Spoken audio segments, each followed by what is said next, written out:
बरसात भी आकर चली गई, बादल भी गरज कर बरस गए।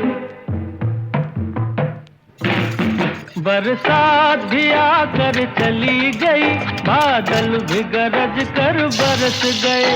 पर उसकी एक झलक को हम है हुस्न के मालिक तरस गए।